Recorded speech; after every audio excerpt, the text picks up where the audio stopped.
told you what to chase, told you how to run the race. Every move was on the page, but I didn't like their way. Had to fight and misbehave, had to find a way to change, had to leave to find my way. Water. Today's video we're going to be talking about how much water you guys should be drinking for muscle growth as an athlete. So I get a lot of questions about like diet, nutrition, workout, supplements, all sorts of stuff. But I think something that is a big topic that people generally tend to gloss over is water intake. And some people do bring it up. It's a pretty valid question. There's not really that much content out on it because, I mean, it's water. But it is super important for building muscle if you're into bodybuilding, if you're into fitness, just trying to live your best life out there. This video is going to answer all your questions about how much water you should drink and why. So let's just start off by saying there are some people out there who think you should drink a ton of water.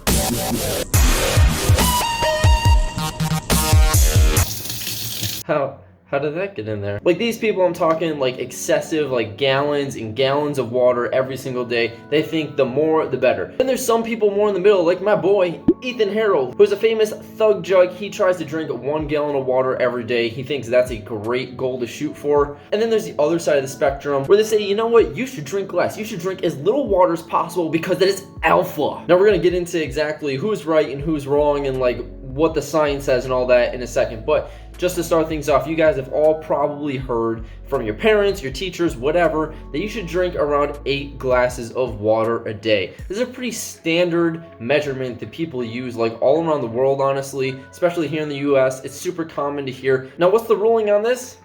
In my opinion, this is inaccurate. This is actually wildly inaccurate because this is such a generalization for everybody and their different lifestyles, their different settings, everything you can imagine. I mean, think about the amount of variables to take into consideration here. You have somebody's age, their gender, any pre-existing health conditions, their geographic location. It's gonna make a big difference how much water you drink if you're living in the North Pole with frickin' Santa Claus or you're drying up in the Sahara Desert with a rattlesnake. Like, you're gonna be wanting some water if you're in the desert, let me tell you. Then, I mean, also just thinking about somebody's diet in general. Somebody who has a really high sodium intake and a lot of carbs versus somebody who's like vegetarian and doesn't really have like salt and stuff in their diet that much. You're gonna have a big difference about how much water each of them should be drinking. So I think we can all agree there's a lot of it. What is that? Oh, is there something on my shirt? Hold on, let me get a good look at this. Oh, what is that? You know, kind of looks like this little subscribe logo. Wait, hold on, can you guys tell me, is there something on the back of my shirt? I can't get it. Taking a quick break to announce today's video sponsor, me. That's right, today we are officially releasing the newest edition of Ninjatic merch. This is one of a kind, guys. This is the premium t-shirt. This is a super nice shirt, honestly. It fits very well. It's got an athletic fit. It's got those nice cuts. It's got the sick logo on the front, the awesome Ninjatic text on the back. If you guys are looking for a way to support the channel in any sort of fashion, I highly recommend you go check out the link in the description so you can look at all the merch that I have. This is just one in a series of clothing items that I have listed. This is the premium tee. It's made of a few different blends of fabric, so it did shrink a little bit in the wash, just forewarning you if you do order it. But anyways, I just want to take a moment and announce that I'm super excited to have this stuff in stock, guys. So like I said, make sure you go check out the description. Anyways, back to the video. So let's just look at some other claims that people have about water. There's some people that say drinking cold water is going to have a metabolic effect. And by metabolic, they just mean it's going to help burn fat. And after looking at some like peer-reviewed articles, this is just not actually correct. What does end up happening though is that you can make substitutions in your diet that will help you obtain a more leaner and muscular physique. For example, if you just drink a bunch more water, you're gonna feel more full and you're not gonna want to eat as many foods. Therefore, water is 0 calories, food is could be a lot of calories. And you're substituting 0 for X amount. So you could be creating a deficit just off of that. Not to mention, drinking more water, okay, now you're not thirsty. So now you can substitute water for something like a soda or juice something that has higher calorie that is still a drink. Now you can just drink water instead. So that's generally the trend that you're gonna see with water, and why some people might say that it is like metabolic or anabolic. Two different things, by the way. Now I will say drinking more water can certainly make you look or feel slightly bigger than you actually are. But keep in mind, this is not actually more muscle, it is only water weight. Now this can be particularly noticed if you're taking a supplement like creatine, which does have a slight dehydrating factor, so you're gonna need to drink more water to keep up with it. Or if your high carb diet allows for more water retention, you're still gonna put on slight water weight. Again, you're not actually building muscle, you're not actually losing fat, you're just getting more water in the subcutaneous area. Some of it could be going into your muscles as well in case of creatine, so it might give you a slightly larger appearance. Now this can be kind of tricky because staying hydrated could actually make you look leaner. Now this is because dehydration will actually cause water retention in order to prevent cell damage. So having a sudden influx of water could actually help release water you had stored subcutaneously and decrease bloating that you had. Now of course this can be countered if you drink too much water, and then yes, you are going to have some bloating. You're going to have a lot more water weight than you probably would like. Now going off of the drinks per day, a lot of people worry about counting things like caffeine and alcohol in their water intake for the day. Now I personally don't count it, but studies do show that avid coffee drinkers actually have a diminished water retention because it's actually a lot milder of a diuretic than most people think. People tend to think that coffee is a really strong diuretic, which it is not. Now alcohol is a little bit different, but it may deplete you in water intake in the short term, so it can lead to dehydration, but in the longer term, like over the span of 24 hours, it's actually going to be so dehydrating that your body just retains a lot more water anyway. So over a 24-hour period, there's pretty much negligible water loss. So I bet you're begging the question, Matt, how much water should I be drinking? My answer: listen to your body. Most studies have concluded that for a healthy athlete minus some sort of pre-existing health condition, thirst is a perfectly good guide for water intake. Now, thirst is actually going to occur around 1 to 2% of actual dehydration, so you're not very dehydrated. This is like the pre-stage to dehydration is when you actually start to feel thirsty.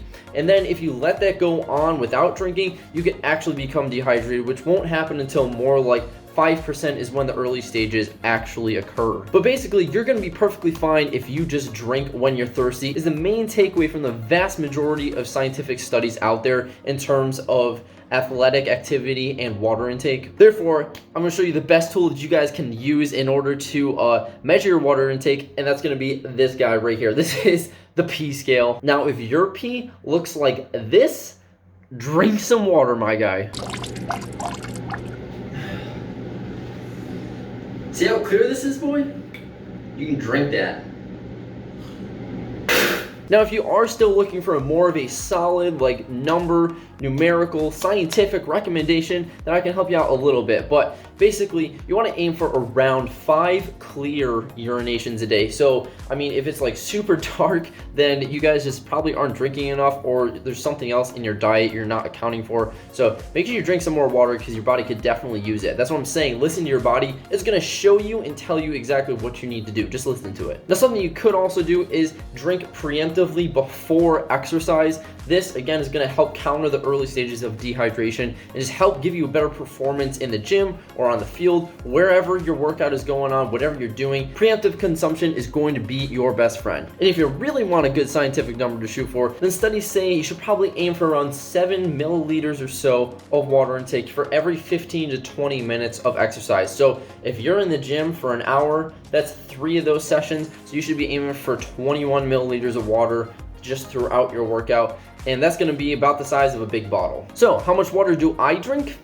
I drink about 4 of these bad boys. Now this is 24 ounces right here, this entire thing, and I try to drink about 4 of them. So I shoot for around 100 ounces of water a day. Now I do have coffee in the morning. You guys have seen me do that. I do have some other drinks every now and then, but I don't really count it. I just like to count 4 of these. It's super easy for me to track during the day. I really recommend you guys get a water bottle, just have with you throughout the day if you can. For me, I'm a grad school student. I'm in school pretty much all day. So between school and work and the gym, stuff like that, I just carry this thing around with me and I just count as many as I drink throughout the day. So for instance, I try to drink one throughout my early morning classes, I try to drink one while I'm at the gym, and then I try to drink one later when I'm eating like lunch/dinner, and then I try to drink another one later in the night. Again, not too late because you don't want to have to wake up 7.5 times to go pee. I don't know how you wake up a half a time. So overall, is drinking like tons and tons of water really worth it?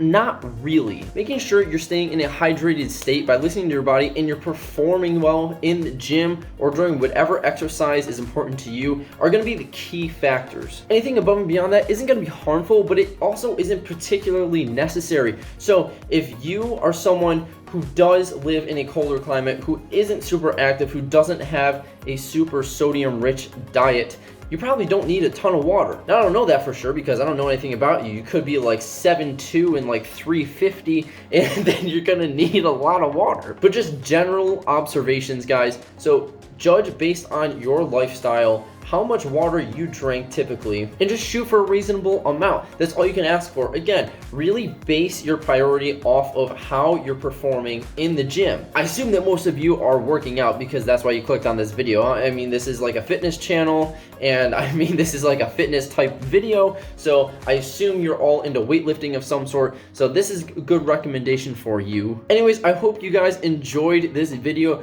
I'm gonna lean towards a slightly more educational aspect of content in the future. I want to start making a lot more educational videos, so make sure you leave a comment of something you would like me to cover, a topic you want to see, you want to hear more about in the future. Let me know down below and I'll be sure to read that over and get back to you. Anyways, thank you so much for watching the video. I hope you enjoyed it. If you did, please give it a like, subscribe if you're new, and until next time, I will see you in the next video. Peace out.